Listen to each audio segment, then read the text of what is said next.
लड़की, डॉक्टर साहब मेरा बेटा बाइक से गिर गया। डॉक्टर, मैं हिंदी में अच्छा नहीं हूँ, कृपया मुझे अंग्रेजी में बताओ। लड़की, मेरा लौंडा गिरोंडा हीरो होंडा ब्रोकन हड्डी, कर दे पट्टी।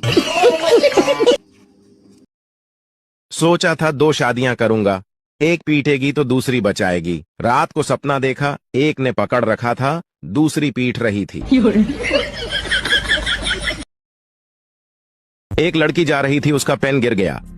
एक लड़का उसका पेन उठाकर दिया और बोला, आपका नाम? लड़की बोली, पिता के पहले और माता के बाद लगाते हैं वही है मेरा नाम। आप बताओ लड़की का क्या है नाम? ये बड़ी अच्छी बात कही आप। फेसबुक से थक जाते हैं तो व्हाट्सएप चले जाते हैं, जब व्हाट्सएप से थक जाते हैं तो इंस्टाग्राम पर चले जाते हैं। ओह माय गॉड, इतनी भाग दौड़ भरी जिंदगी। एक अमीर लड़की को स्कूल में गरीब परिवार पर निबंध लिखने को कहा गया। जरा गौर फरमाइए लड़की ने क्या लिखा।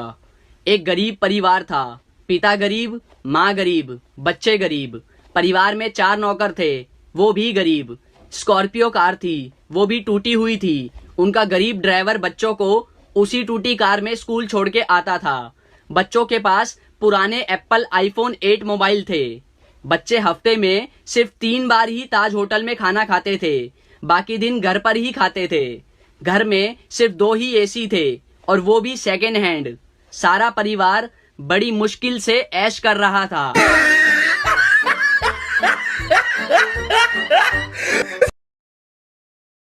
CBSE, UPSC, दिन में सोडा रात को लस्सी। ICSE, NTSE, गोल करेंगे रोनाल्डो मेसी। बोर्ड एग्जाम में होने वाली है सारे बच्चों की ऐसी की तैसी। चिंता ता चिता चिता चिंता ता ता। एक रात एक चोर एक घर में घुसा, दरवाजा खोला तो एक बूढ़ी औरत सो रही थी। खटपट की आवाज से उसकी आंखें खुल गईं। चोर घबरा गया, लेकिन बुढ़िया बोली, डरो मत बेटा, लगता है किसी मजबूरी के कारण तुम ऐसा काम कर रहे हो। कोई बात नहीं, अलमारी में एक तिजोरी है, उसमें का सारा पैसा और गहना तुम चुपचाप ले जाना, लेकिन पहले मेरे पास आकर बैठो। मैंने अभी अभी एक सपना देखा है, वह सुनकर जरा मुझे उसका मतलब तो बता दो। चोर बुढ़िया की बातों में आ गया और चुपचाप जाकर उसके पास बैठ गया। बुढ़िया ने कहा, बेटा मैंने देखा कि मैं एक जंगल में खो गई हूँ। तभी एक कौवा मेरे पास आया और उसने 3 बार जोर जोर से बोला, पिंटू पिंटू पिंटू। बस फिर सपना खत्म हो गया और मेरी आंखें खुल गईं। जरा बताओ इसका क्या मतलब हुआ। चोर सोचने लगा। इतने में बुढ़िया का बेटा पिंटू अपना नाम जोर जोर से सुनकर उठ गया और अंदर आकर चोर को जमकर पीटा। बुढ़िया बोली, बस करो, अब मत मारो। चोर बोला, नहीं नहीं, मुझे और मारो, ताकि मुझे आगे से याद रहे कि मैं एक चोर हूँ, सपनों का मतलब बताने वाला नहीं। एक बूढ़ी औरत 2 लाख रुपए जमा करने बैंक जाती है। मैनेजर ने बुढ़िया से पूछा, इतने पैसे आपके पास कहाँ से आए? बुढ़िया बोली, मैं शर्त लगाती हूँ कि आपको भी शर्त लगानी है। मैनेजर बोला, नहीं। बुढ़िया ने कहा, वैसे भी आप मुझसे शर्त नहीं जीतेंगे। मैनेजर को गुस्सा आया और वह शर्त लगाने के लिए तैयार हो गया। बुढ़िया बोली, शर्त यह है कि कल सुबह 10 बजे मैं आपको 2 थप्पड़ मारूंगी और आपका पूरा शरीर हरा हो जाएगा। अगर ऐसा नहीं हुआ तो मैं आपको 10,000 दूंगी, और यदि ऐसा हो गया तो आप मुझे 10,000 रुपए देंगे। मैनेजर सोचा, ऐसा संभव थोड़ी है। उसने शर्त मान ली। अगले दिन बुढ़िया अपने वकील के साथ बैंक पहुंची और शर्त के अनुसार उसने मैनेजर को जोर से 2 थप्पड़ मारे। इतने में वकील दीवार से सिर पीटने लगा। मैनेजर ने बुढ़िया से पूछा, ये आपके वकील को क्या हो गया? बुढ़िया मुस्कुराते हुए बोली, मैंने इससे 20,000 रुपए की शर्त लगाई थी कि आज सुबह ठीक 10 बजे मैं बैंक के मैनेजर को 2 थप्पड़ मारूंगी। अमेरिका में जब कोई बच्चा बाइक से गिरने के बाद घर पहुंचता है तो उसकी माँ सबसे पहले उसे बिठाती है, देन डॉक्टर को कॉल करती है। और जापान में जब कोई बच्चा बाइक से गिर जाता है तो उसकी माँ सबसे पहले उसके फ्रैक्चर चेक करती है और फ्रैक्चर चेक करने के बाद उनपे बैंडेज करती है। और जब मैं बाइक से गिरता हूँ तब माँ, हाँ बेटा, मैं बाइक से गिर गया। क्या?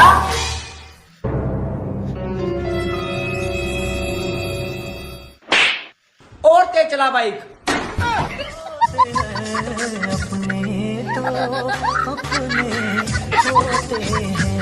दोस्तों, एक बार एक राजा के राज्य में महामारी फैल गई। चारों ओर लोग मरने लगे। एक रात राजा को एक सपना आया कि हे राजा, तुम्हारी राजधानी के बीचों बीच जो पुराना सूखा कुआं है, अगर अमावस्या की रात को राज्य के हर घर से एक एक बाल्टी दूध उस कुएं में डाल दिया जाए तो अगली ही सुबह ये महामारी समाप्त हो जाएगी। राजा ने अगले दिन पूरे राज्य में यह घोषणा करवा दी कि महामारी से बचने के लिए अमावस्या की रात को हर घर से कुएं में एक एक बाल्टी दूध डालना जरूरी है। अमावस्या की रात जब लोगों को कुएं में दूध डालना था, उसी रात राज्य में रहने वाली एक कंजूस बूढ़ी औरत ने सोचा कि सारे लोग तो कुएं में दूध डालेंगे, अगर मैं एक बाल्टी पानी डाल दूं तो किसी को क्या पता चलेगा। उस कंजूस औरत ने रात में चुपचाप एक बाल्टी पानी कुएं में डाल दिया। अगले दिन जब सुबह हुई तो महामारी समाप्त नहीं हुई। राजा ने जब कुएं के पास जाकर इसका कारण जानना चाहा तो उसने देखा कि सारा कुआं पानी से भरा हुआ है। दरअसल दोस्तों, ऐसा इसलिए हुआ क्योंकि जो विचार उस बूढ़ी औरत के मन में आया था, वही विचार सभी लोगों के मन में आ गया और सबने कुएं में दूध की जगह पानी डाला। दोस्तों, बात सिर्फ इतनी सी है कि जब भी कोई ऐसा काम आता है जिसे बहुत सारे लोगों को मिलकर करना होता है, तो अक्सर हम अपनी जिम्मेदारियों से यह सोचकर पीछे हट जाते हैं कि कोई न कोई तो कर ही देगा। भारत में लोग हेलमेट नहीं पहनेंगे, लेकिन फोन पर कवर और स्क्रीन गार्ड जरूर लगाएंगे। चाहे अपना सर फूट जाए, लेकिन मोबाइल को कुछ नहीं होना चाहिए। एक बच्चे का जन्म होने वाला था। जन्म से कुछ समय पहले बच्चा भगवान से बोला, हे प्रभु, मैं इतना छोटा हूँ, खुद से कुछ कर भी नहीं पाता, भला मैं पृथ्वी पर कैसे रहूंगा? मुझे कहीं नहीं जाना, मुझे अपने पास ही रहने दीजिए। भगवान बोले, हे बालक, मैंने तुम्हारे लिए एक फरिश्ता चुना है, वो तुम्हारे लिए मुस्कुराएगा भी और तुम्हारा ख्याल भी रखेगा। बच्चा बोला, जब लोग मुझसे बात करेंगे तो मैं समझूंगा कैसे? मुझे तो उनकी भाषा भी नहीं आती। भगवान बोले, तुम्हारा फरिश्ता तुमसे मधुर शब्दों में तुमसे बात करेगा, वो तुम्हें चलना बोलना और प्रार्थना करना भी सिखाएगा और वो तुम्हें सभी बुरे लोगों से बचाएगा, भले ही उसकी जान ही क्यों न चली जाए। इस बीच पृथ्वी से किसी के कराहने की आवाज सुनाई दी। बच्चा समझ गया कि अब उसे जाना होगा। बच्चा बोला, हे ईश्वर, मेरे जाने का समय हो गया है, कृपया करके मुझे उस फरिश्ते का नाम बता दीजिए। भगवान बोले, तुम नाम जानकर क्या करोगे? बस इतना जान लो, तुम पृथ्वी पर उसे माँ कहकर बुलाओगे तो बस अपनी प्यारी माँ के लिए एक लाइक करके सब्सक्राइब कर दो। पूरा सुनिए, मजा आएगा। मुझे तो अपनों ने लूटा, गैरों में कहाँ दम था। मेरी हड्डी वहाँ टूटी जहाँ हॉस्पिटल बंद था। मुझे जिस एम्बुलेंस में डाला उसका पेट्रोल कम था। मुझे रिक्शे में इसलिए बैठाया क्योंकि उसका किराया कम था। मुझे डॉक्टरों ने उठाया, नर्सों में कहाँ दम था। मुझे जिस बेड पर लेटाया उसके नीचे बम था। मुझे तो बम से उड़ाया, गोली में कहाँ दम था। और मुझे सड़क में दफनाया क्योंकि कब्रिस्तान में फंक्शन था।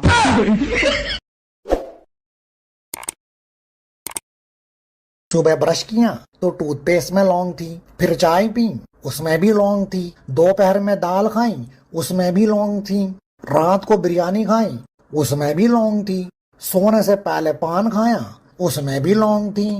अरे तो कहना क्या चाहते हो? It's been a long day.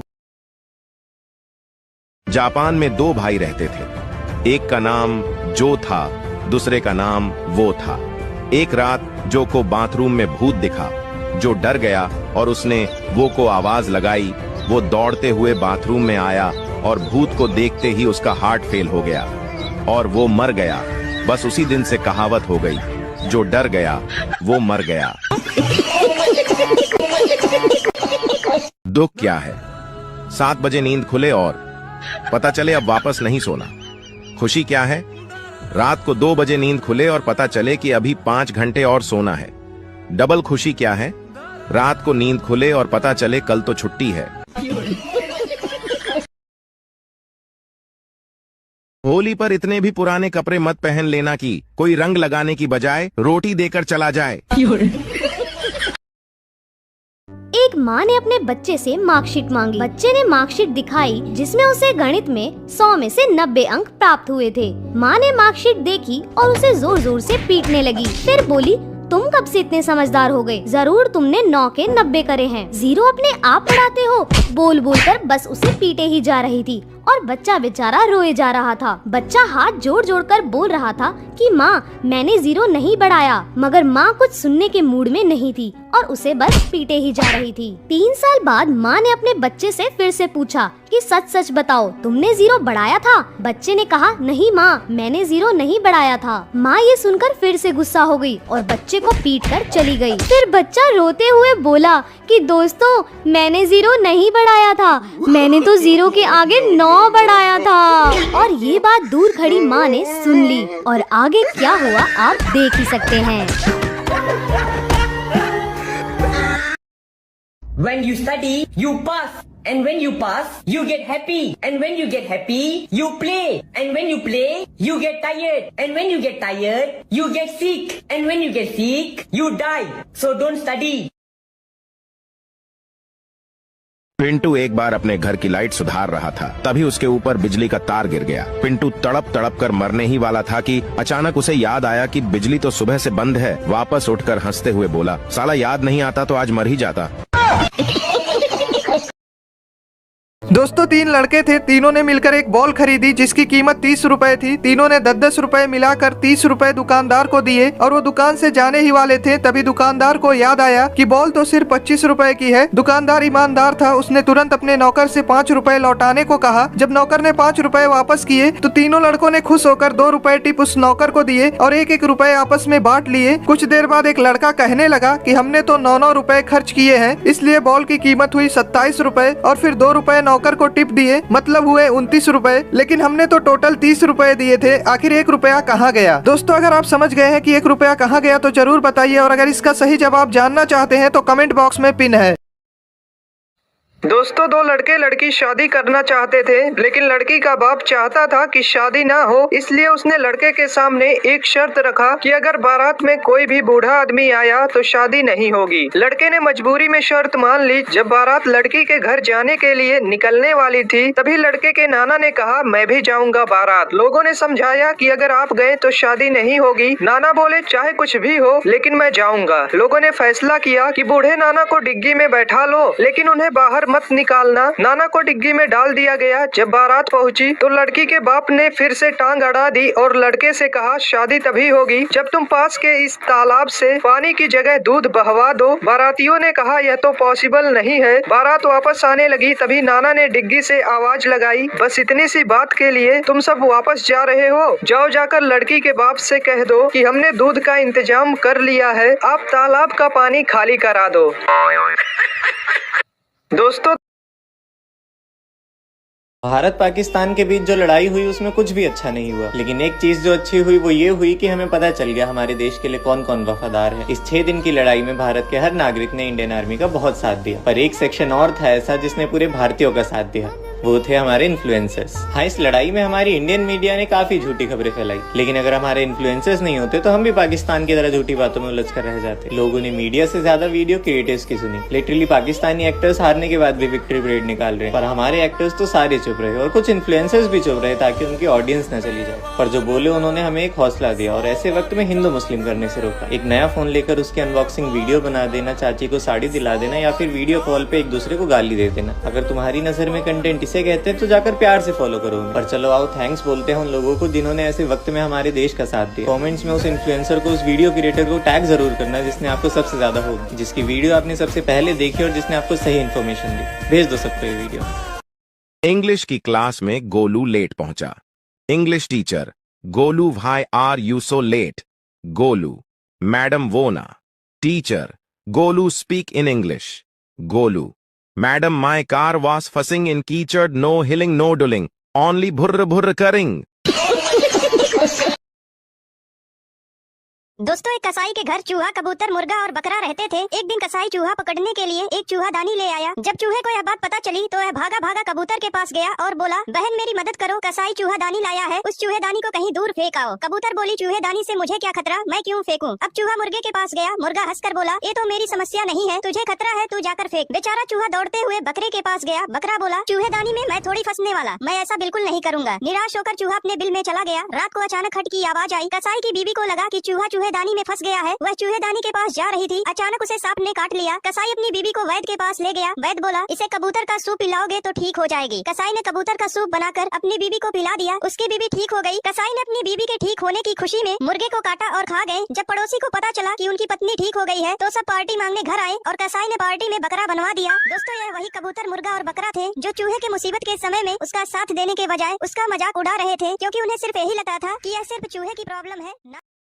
तुम्हें पता है एक जेंटलमैन कौन होता है? जो तुम्हारी बकवास बातें भी बड़े गौर से सुने, जो तुम्हारा रंग रूप दौलत देखकर नहीं, तुम्हारी मासूमियत देखकर तुम्हें प्यार करे, जो तुम्हारी बिना फिल्टर वाली फोटो की भी तारीफ करे और जब तुम इनसिक्योरिटीज हो तो इग्नोर नहीं क्लियर करे, जिसे तुम्हारे जिस्म से नहीं बालों से खेलना पसंद हो, जो तुम्हारी मर्जी के बगैर तुम्हें उस नज़र से देखे भी ना, भले ही तुम्हारी आँख खुली हो या बंद हो, जो तुम्हें भले ही कितना भी प्यार करता हो लेकिन अपनी माँ को हमेशा प्रायोरिटी दे, जो महंगे महंगे गिफ्ट्स भले ही ना दिलाए लेकिन तुम्हारे पीरियड्स में तुम्हें एक चॉकलेट जरूर ला कर दे, जो भले ही तुम्हारी गलतियों पे तुम्हें डांटे लेकिन दूसरों के आगे बहुत रिस्पेक्ट से बात करे, जिसके पास ऑप्शंस भले ही कितने हो लेकिन वो हमेशा सिर्फ तुम्हें ही चुने, जो तुम्हारे आगे रोने से बिल्कुल ना शर्माए और उसे देखकर जब तुम रो दो तो वो चुप हो जाए, और अगर ऐसा लड़का तुम्हें मिले तो उसका साथ कभी मत छोड़ना।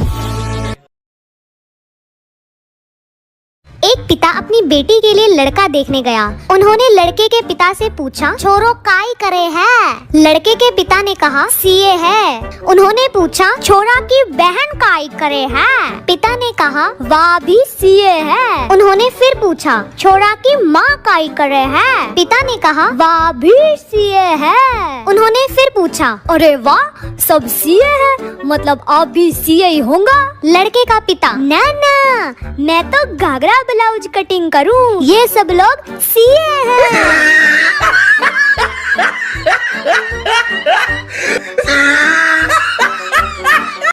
एक लड़का एग्जाम हॉल में बैठा था। पेपर बहुत टफ था। वह चीटिंग करना चाहता था लेकिन एग्जामिनर बहुत स्ट्रिक्ट था। थोड़ी देर बाद लड़के ने एग्जामिनर को अपने पास बुलाया और उसके कान में कुछ फुसफुसाया। एग्जामिनर चुपचाप जाकर चेयर पर बैठ गया और वहीं बैठा रहा। सभी छात्रों ने खूब चीटिंग की। एग्जाम खत्म हुआ तो सभी ने बाहर आकर उस लड़के से पूछा, भाई तूने एग्जामिनर को ऐसा क्या बोला कि वो चेयर से उठे ही नहीं? वह लड़का शर्माते हुए कहा, मैंने बोला था सर, पीछे से आपकी पैंट फटी है। एक तरफ पूरा प्ले बॉय समाज डरा हुआ है तो दूसरी तरफ धोखा खाया पूरा एक समाज खुशी मना रहा है। तो एक कहानी है मुजफ्फरनगर की, जब एक लड़का और एक लड़की रिलेशनशिप में आते हैं। जिंदगी में खुशी के पल पिरोकर एक दूसरे के दिन हसीन बनाते हैं। भरोसा एक ऐसी चीज है जिसका कोई सर्टिफिकेट नहीं होता, इसलिए विश्वास करके एक दूसरे को गले लगाते हैं। पर एक दिन खिड़की से एक परिंदा एक कागज लेकर आता है जिसे पढ़कर उस लड़की का दिल एकदम टूट जाता है। खुदगर्जी की चिट्ठी पढ़ती है जिसमें लिखा होता है कि मेरे घर वालों ने मेरी शादी कहीं और तय कर दी। पर वो कहती है कि सुनो, हम मना लेंगे, तुम्हारे घर वाले ही तो है, समझा देंगे। पर लड़का कुछ बहाने बनाने के बाद साफ मना कर देता है। तो लड़की सवाल करती है, ये बात तुम्हें तब याद नहीं आई जब तुम मेरा जिस्म नोच रहे थे? तो लड़का गुस्सा होकर कह देता है कि देखो, इसमें दोनों की मंजूरी थी। पर लड़की कहती है कि मंजूरी इसलिए थी क्योंकि तुम मुझसे शादी करने वाले थे। लाखों बार ना सुनने के बाद लड़की एक प्लान बनाती है और उसे मिलने बुलाती है और दोनों मिलकर ये डिसाइड करते हैं कि एक आखिरी बार हम बिस्तर होंगे। और रूम में पहुंचने के बाद जब उनके बीच ये सब शुरू होता है तो लड़की नीचे जाकर उसका काट देती है। उसने सही किया या गलत ये कमेंट्स में जरूर बताना। बाकी अपने सभी प्ले बॉय दोस्तों को भी